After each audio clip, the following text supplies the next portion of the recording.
네, 한번 따라해 보겠습니다. 인생의 죽음.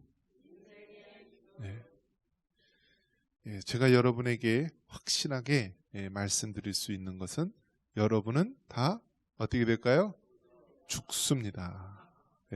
이것은 변함없는 진리고 사실입니다. 그래서 이 죽음이라는 것은요, 어느 누구도 피해갈 수 없는 것입니다.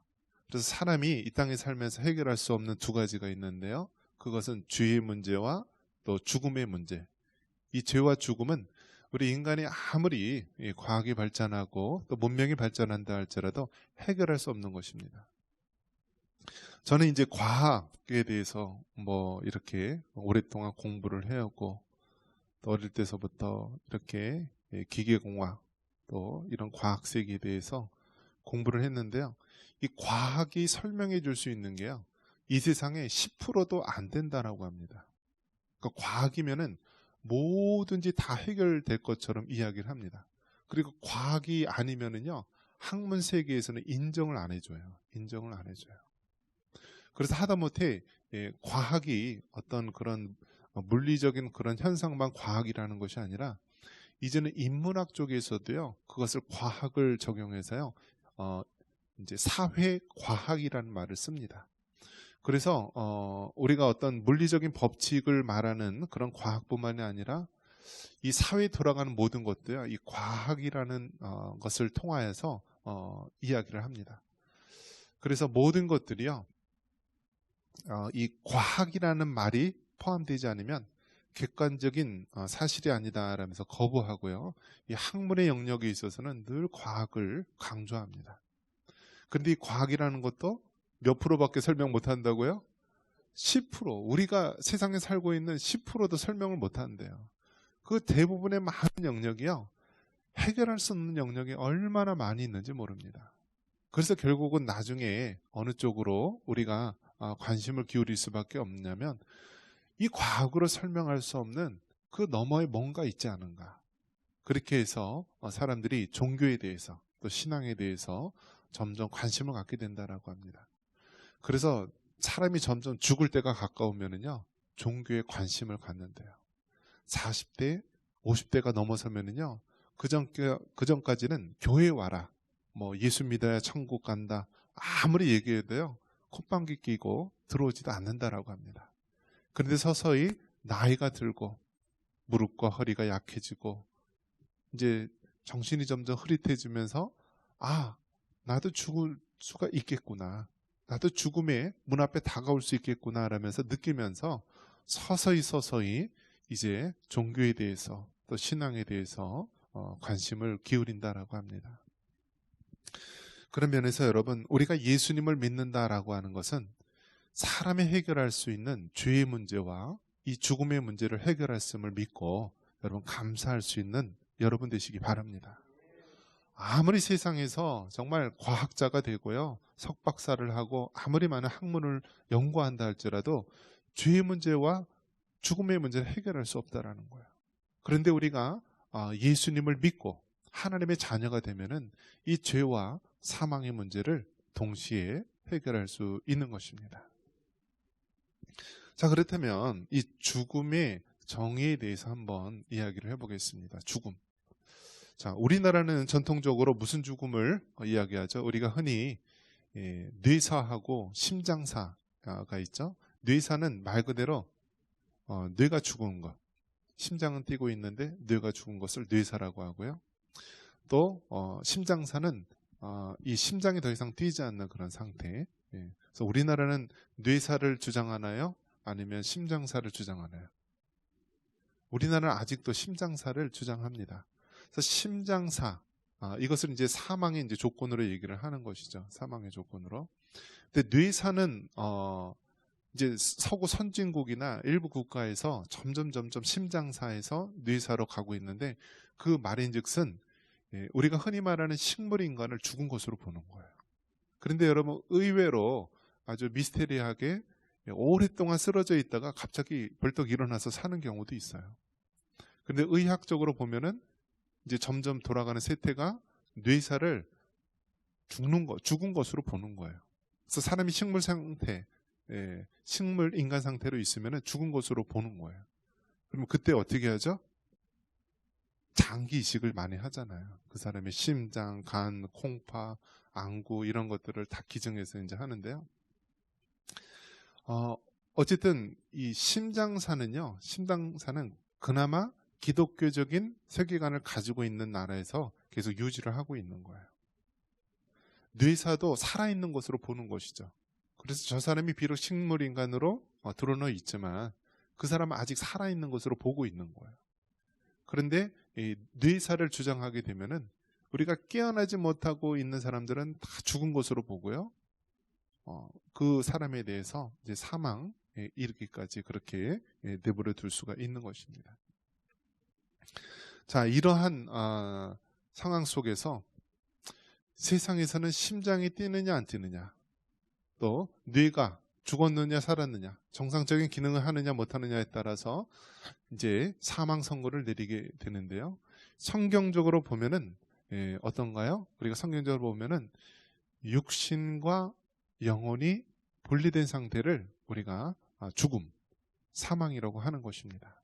자, 오늘 읽은 성경 말씀에 뭐라고 얘기하나요? 우리 7절 다시 한번 읽어보겠습니다. 흙은 여전히 땅으로 돌아가고 영은 그것을 주신 하나님께로 돌아가기 전에 기억하라. 아멘. 흙이라는 것은 우리 육신을 얘기하는 거예요. 우리 육신. 그래서 우리 육신을 이 원자, 분자, 그 구성 요소로 본다면 가장 유사한 것이 우리 육신하고요, 흙하고 그 성분이 거의 비슷하다라고 이야기합니다. 이 말인즉슨 우리 육신은 죽어서 이제 살이 썩으면 어떻게 되죠? 다 땅으로 돌아가잖아요. 그래서 흙은 여전히 땅으로 돌아간다. 즉 우리의 육체는 땅으로 돌아간다라는 거예요. 자, 매장을 하면은 오랜 세월을 흘러서 그것이 이제 다 썩고 그렇게 부패해서 결국 땅으로 돌아가는 거예요. 화장은 어떻게 하죠? 그 시간을 좀 더 단축시켜 가지고 빨리 땅으로 돌아갈 수 있도록 해주는 것이죠. 자, 흙은 땅으로 돌아가고 영은 어떻게 해요? 그것을 주신 하나님께로 돌아간다라고 이야기합니다. 즉 우리가 성경적으로 말하는 죽음은 육신과 영혼이 분리되는 것을 말하는 거예요. 분리되는 거.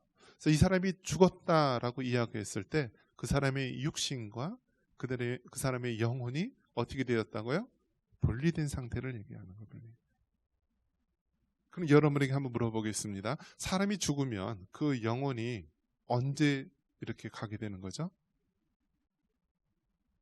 보통 이제 이제 불교라든지 막 이렇게 되면은 며칠 후에 100일 후에 막 이런 식으로 하고 지금 어디를 떠돌고 있고 뭐가 있고, 죽으면 어떻게 돼요? 그 영혼이 바로 결정이 되는 거예요. 육신과 영혼이 죽음으로 딱 분리가 되면은요, 예수님을 믿는 자에게는 무엇이 기다리고 있어요? 영생, 영원한 천국, 영생이 기다리고 있는 것이고요. 예수님을 믿지 않는 자에게는 뭐가 기다리고 있어요? 영벌, 지옥이 기다리고 있는 거예요. 이것이 어느 그냥 순간 이렇게 떠들고 있는 것이 아니에요. 이단 중에 이제 김기동 마귀론이 있는데요. 그 사람들은 사람이 감기 걸리고 병에 걸리면은요, 귀신 때문에 그렇다는 거예요. 악한 영 때문에 그렇다는 거예요. 그리고 사람의 영혼이 죽으면 귀신이 된다라고 주장을 합니다. 그것은 잘못된 거예요. 사람이 죽으면은요, 그 영혼은 어떻게 돼요? 천국 가거나 지옥 가거나 양당간에 결정이 되는 거예요. 그러면 이 세상에 떠도는 귀신은 뭐예요? 결국 사탄과 그것을 따르고 있는 이 더러운 영들이죠. 결국 죽은 아버지, 죽은 부모님, 죽은 사람이 귀신이 돼서 나타난 것은 아니고 그것은 이 악한 영의 역사라는 거예요. 결코 사람이 죽어서 귀신이 되거나 이곳에 떠도는 것이 아니다라는 거예요. 자, 이같이 우리가 성경적으로 죽음의 의미를 바로 알아야 된다는 것입니다. 자, 그렇다면 여러분에게 한번 물어보겠습니다. 여러분은 반드시 죽는데 그러면 언제 죽을까요? 네. 만약에 죽는다는 것은 확실합니다. 그것은 새로 태어난 갓난아기서부터 정말 그 노인에 이르기까지 죽는다는 사실은 확실한데요. 언제 죽을지 모른다라는 거예요. 그래서 태어나는 것은 순서가 있어도 죽는 것은 순서가 없다라는 그 말이 있는데요. 언제 죽을지 모른다라는 거예요. 우리나라 이 평균 수명이 지금 몇 세죠? 예. 83.6세라고 합니다. 남녀 평균 83.6세. 그러니까 평균 85세 정도를 사는 거예요. 85세. 자, 남자가 오래 살까요? 여자가 오래 살까요? 참 이게 과학적인 미스테리라고 합니다. 여자는요, 보면 남자보다 힘도 약하고 또 연약하고 근육도 부족하고 뭐 체격도 작고 여러 면에서 난 분명히 남자보다 신체적으로 열등한데 어떻게 여자가 남자보다 오래 살 수 있을까? 이것이 정말 과학적으로 설명이 안 되는 부분이고요. 과학자들이 도대체 왜 여자가 오래 살까? 굉장히 연구를 많이 한다라고 합니다. 그런데 여러 가지 면에서 보는데 여자의 어떤 낙천적인 어떤 모습, 그러니까 지금까지 여자들이 살아왔던 그 삶의 모습을 보면 어떻죠? 지금은 이제 남녀 평등 속에서 많이 여성의 위상이 높아졌지만 지금까지의 모든 여성들의 모습이요, 굉장히 어렵고 힘든 가운데 굉장히 남성에 비해서 많이 어려운 가운데 살아왔던 것이 사실이죠. 그러한 가운데서 여성들이 가지고 있는 그런 삶의 그 모습들이 오히려 남성들보다 더 오래 살 수 있는 계기가 아닌가, 그렇게 설명하고 있는데요. 여성의 그 평균 나이가 86.6세, 남성의 평균 수명 나이가 80.6세. 그러니까 여자가 남자보다 6년 이상을 더 오래 사는 거예요. 6년 이상을. 자, 근데 중요한 것은 언제 죽을지 안다 모른다?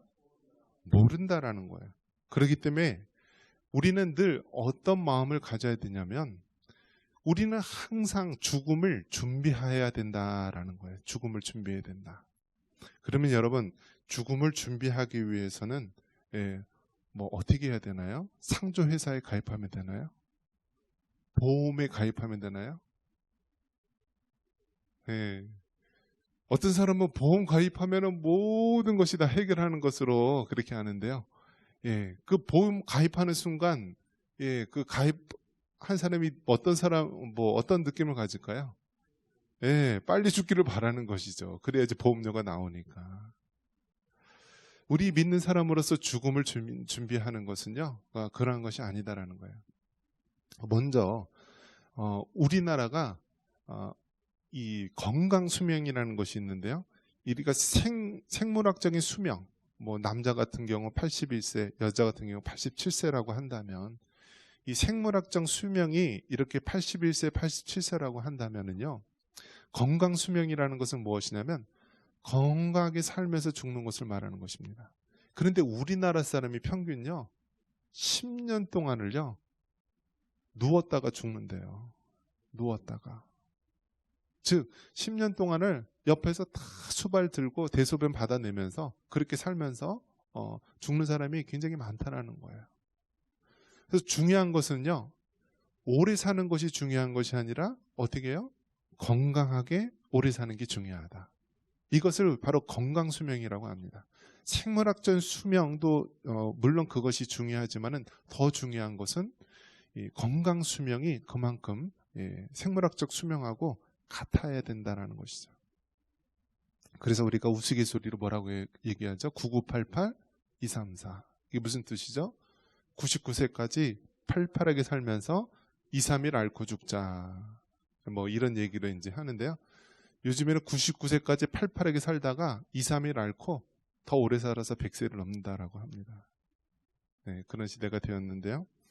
자, 육체적으로는 건강하게 우리가 잘 관리를 해서요. 생물학적 수명만 늘어나는 것이 아니라 건강 수명이 늘어나야 된다는 거예요. 건강하게. 그래서 여러분, 이 노인분들이 가장 싫어하는 것이 무엇이라고 그랬죠? 요양원에 들어가는 걸 제일 싫어한다라고 합니다. 요양원에 들어가면은 다시는 이제 집으로 못 올 거다라는 생각 때문에요. 노인들한테는요, 요양원 가는 게 지옥 가는 것처럼 느껴진다라고 해요. 그러면 요양원 가지 않기 위해서 어떻게 해야 되느냐? 예, 죽을 때까지 걸어 다녀야 되고요.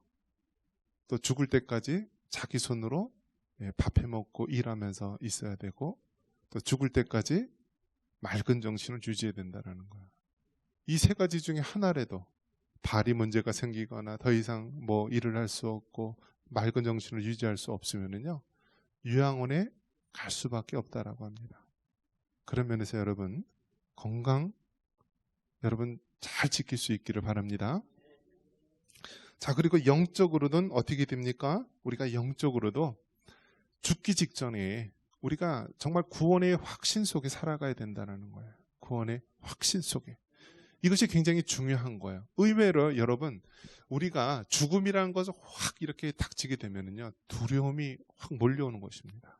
죽음, 한 번도 경험해 보지 않는, 일생에 단 한 번 우리가 반드시 거쳐야 되는 이 죽음의 문턱에 서면요, 두려움이 오면서요, 이 구원에 대한 부분이 흔들리게 되는 거예요. 구원에 대한 부분.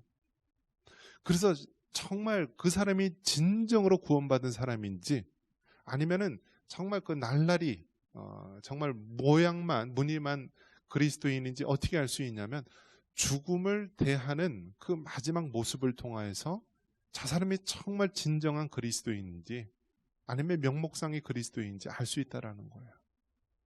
그런 면에서 여러분, 정말 우리 믿음의 선진들은요, 그 마지막 죽음의 순간까지도요, 그들은 기쁨으로 받아들이면서 그것을 다, 때로는 순교의 자리에서조차도 죽음을 두려워하지 않는 모습을 가졌습니다. 그런 면에서 여러분, 정말 마지막 이 죽음의 순간에 왔을 때 내가 죽음을 두려워하지 않고 이 죽음을 이길 수 있는 믿음을 달라고 기도해야 되는 거예요. 그리고 정말 마지막 순간에 치매라든지 여러 가지 뇌질환을 인하여서 우리가 정말 그 구원에 대한 부분이 흐릿하지 않도록 이 구원에 대한 부분을 잘 우리가 끝까지 붙들 수 있게 해달라고 이 마지막 죽음의 순간을 위해서 늘 기도해야 된다라는 거예요.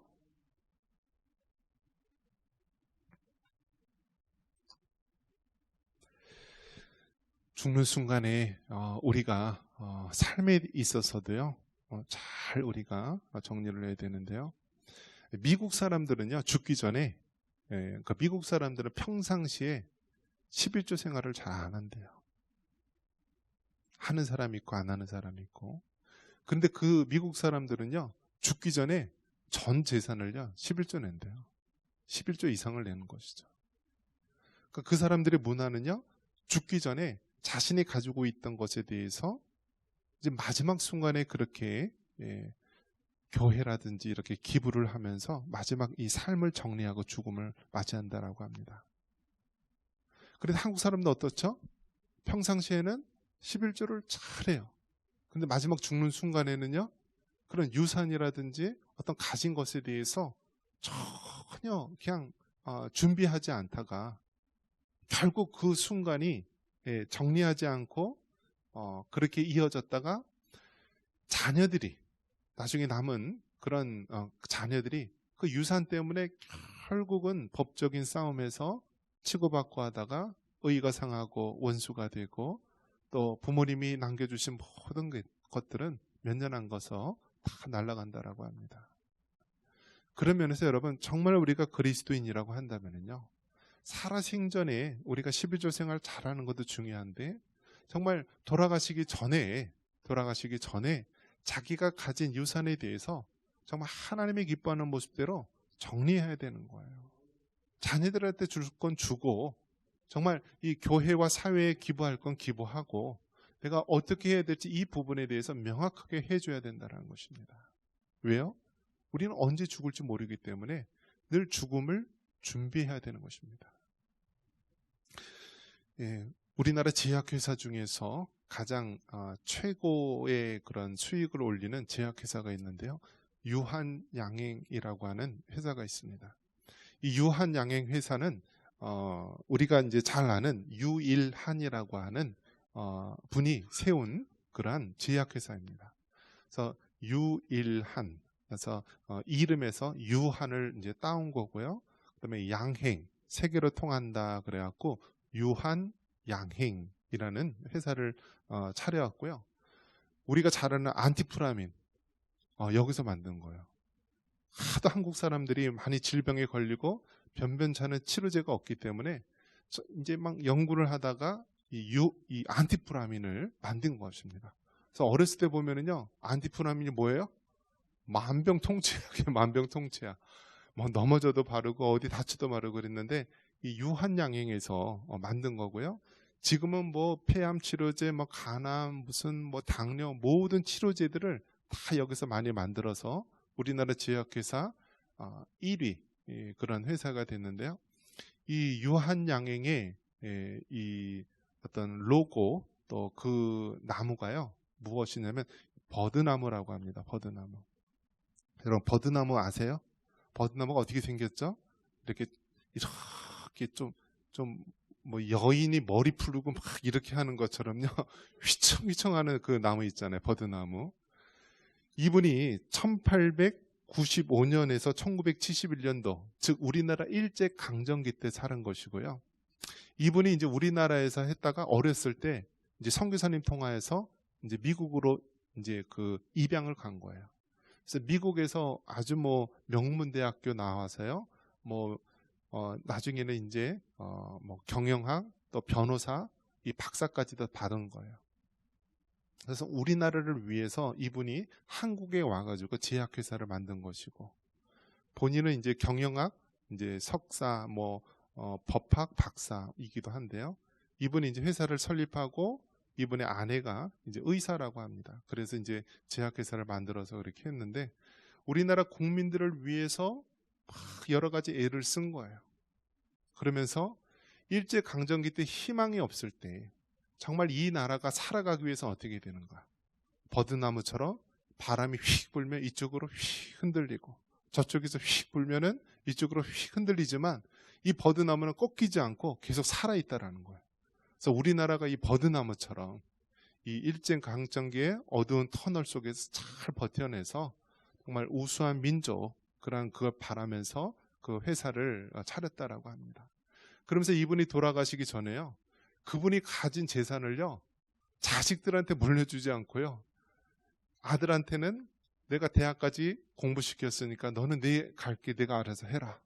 그리고 그 당시에 이 손녀딸이 있는데 손녀딸은 대학에 재학 이제 하고 이제 남아 있으니까 이 학자금으로 이렇게 주고요. 그것을 다 사회에 환원하면서 지금 유한양행이라고 하는 회사를 만들었다라고 합니다. 이 유일한 박사 이분이요. 장로교 신자예요. 장로교 성도이고요.